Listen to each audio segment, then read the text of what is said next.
Hello जोडले नमस्ते साथीहरु, स्वागत छ सबैजनालाई मेरो दशैं विशेष भिडियोमा। म चाहिँ यो भिडियो बनाएको त छु कि साथीहरु, तर मैले ढिलो पोस्ट गर्न लागेको छु। एडिट गर्न नै पाइन, एडिट गर्ने जाँगर नै लागेन भनौं न। त्यसपछि भिडियो मैले दशैंमा विशेष गरेर भिडियो पनि राम्रोसँग बनाउन पाएको थिएन कि। म चाहिँ पहिले माइतबाट घरबाट माइत टिका लाउन आएको थिएँ। दौडुप भयो साथीहरु।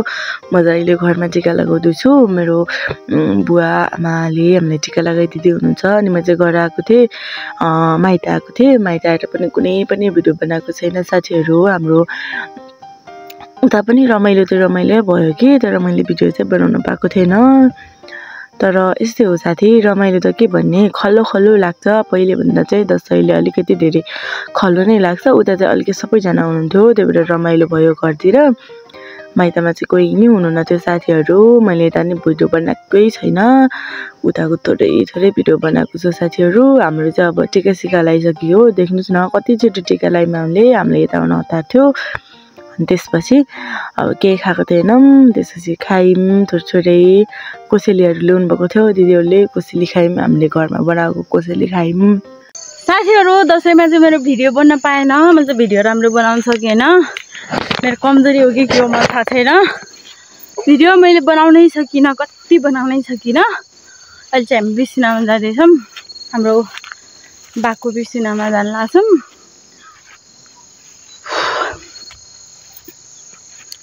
पोहोर साल चाहिँ हाम्रो दशैं त होइन कि तिहार थिएन। पोहोर यतिखेरै ठ्याक्कै भोलि आज पर्सि निरलले 18 गते नै 18 गते चाहिँ हाम्रो त्यस्तै भएको थियो। अनि त्यसपछि अहिले हामी चाहिँ बिसिना जाँदैछौँ साथीहरु। अब आएको जानु पर्यो भनेर जान लाग्छु बिसिना। म चाहिँ खासै जान्न कि बिसिना, मेरो दिदी आएको चाहिँ जहिले जान्छ। म चाहिँ अहिले जाँदैछु अहिले। अनि मैले उता घरतिर पनि भिडियो बनाइन साथीहरु, त्यस्तै हतार। अनि यता पनि पुरा हतार भयो। आमाले आउँदाखेरि 2 जस्तो बजिसकेको थियो साथीहरु। आएर टिका सिका लगाइदिने। अनि आमाहरु जानुभयो माथि होला नि। अरे आमाले भोक लाग्यो, खाना खानुको लागि बस्नुभयो। त्यही हो। अहिले चाहिँ म र मेरो बधाइनी ऋतु देख्न सक्नुहुन्छ उता र म चाहिँ जाँदैछौँ। डल्ली हेर देखा छु यहाँ, देखा छुनुहोस्, देखा छु डल्ली, देखेन रहेछ। जाँदैछौँ 2 टिफु भदै। म चाहिँ हिँड्नै सक्दिनँ फेरि साथीहरु। यता मेरो माइती गाउँ रहेको छ, पछाडिबाट देख्न सक्नुहुन्छ। अलिसी चाहिँ मेरो माइत हो। यो चाहिँ हाम्रो यता माथितिर जङ्गलतिर छ हाम्रो बिसुना चाहिँ, हाम्रो पुर्खाहरूको बिसुना चाहिँ। अनि गइरहेको छौँ हामीले। मजाले हिँड्न सक्दैनौँ, अघि पनि भने गाह्रो भइरहेको छ हिँड्न साथीहरु। हामी चाहिँ बिसुनामा आइसकेको छौँ।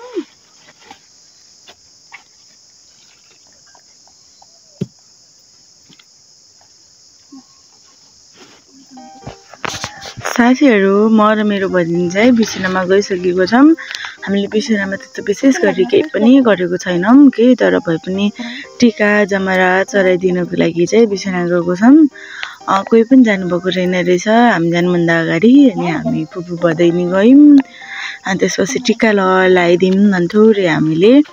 रक्सी पनि लगाइथियौँ, रक्सी जमराहरू थोरै मासु अनि जे घरमा कोसेलीहरु छ परपाउनाले लिएको थोरै लगाइथियौँ प्लास्टिकमा बाँधेर।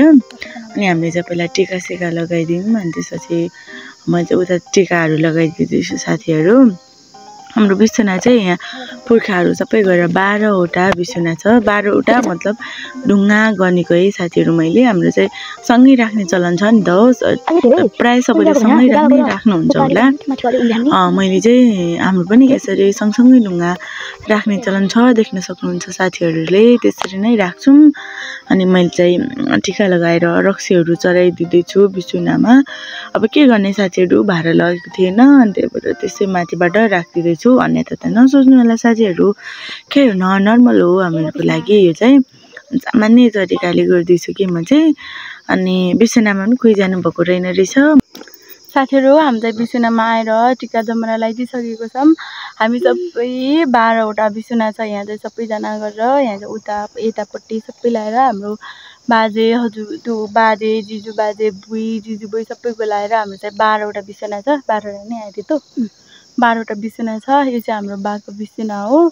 अनि त्यसपछि उता चाहिँ हाम्रो आन्टीको बिसुना छ। उ त्यो पाल्नुपट्टि आन्टीको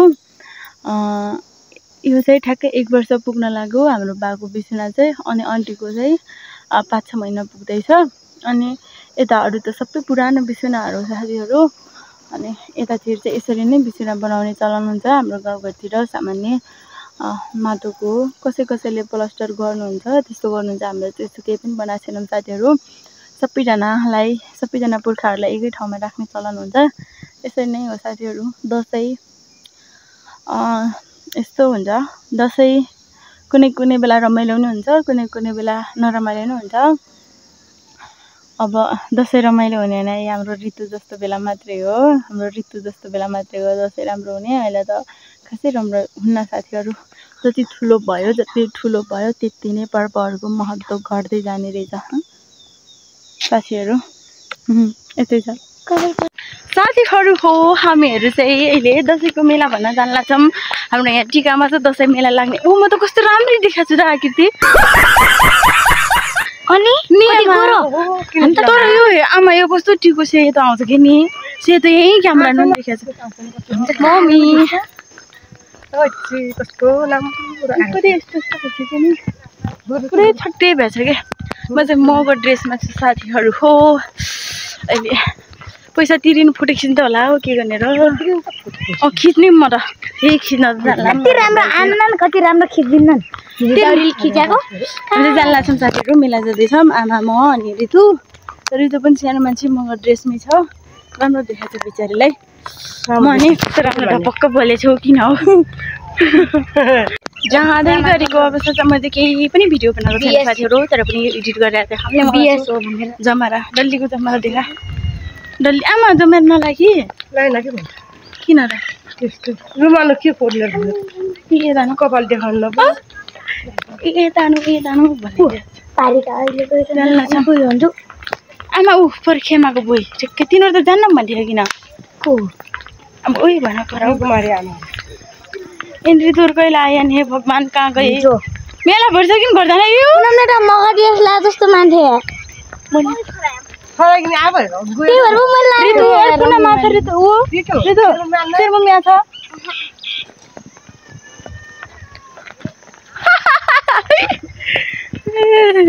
मान्छे पनि कतै बड्डी पनि कस्तो बिलायो म ए हेर त जल्ली त कति तरुण म्यासेज भन्ने कुरा त यही भेट्छ के यहाँ कति तरुण भ्याइयो डल्ली अरे कति वर्ष पुगिस रे 9 वर्ष आमा भन्दा ठुलो मान्छे सल पैसा आइज त अलि उराइनु हको जोरे हेर त कति ठुलो छ नि यसको कति ठुलो हो के रितो चाहिँ डल्ली भन्दा यत्रो भयो। अरु अब झन् ठुलो भन्दा भयो नि सम्म लाग्छ। कस्तो सेतो भ्याउ के आमाटीको टेन्सन लाग्यो ह्याप्पी दशैं सबैलाई जमरा बोलिरहु के भएछ र आयो दशैं आयो। ओ कस्तो राम्रो बाटो देख्या हो तलाई र माथि के पनि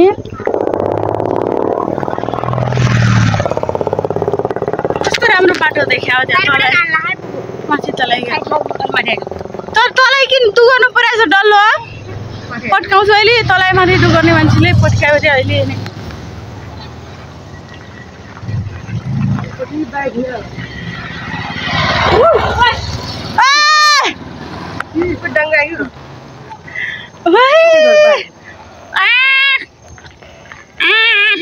मान्छे भेटिँदैन लाज लाग्छ साह्रै नै डल्ली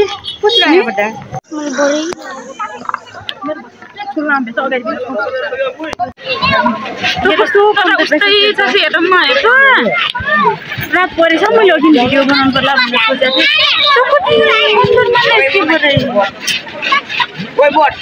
भिडियो बना मेला म त सबै पर्छु भाइ आज रितु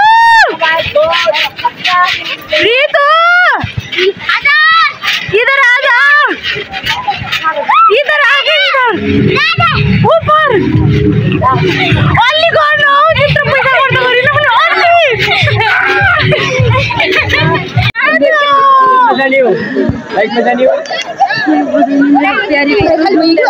खाली भयो र बाबु खिच्न लाग्यो कि खाली खिच्न लाग्यो आऊ खिच्यो हामी दुइटाको राम्रो आन्न नि कस्तो चिनो हाम्रो यो 2-3 वटा भइजान्छ यति कहाँ मरेको तिमी कहाँ डर्ने हो कुछ खिचा के अनि कहाँ गएन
घर जान लागिसकेको छ म कस्तो देखिन्छु कतिको देखिन्छु म छक्क परिछु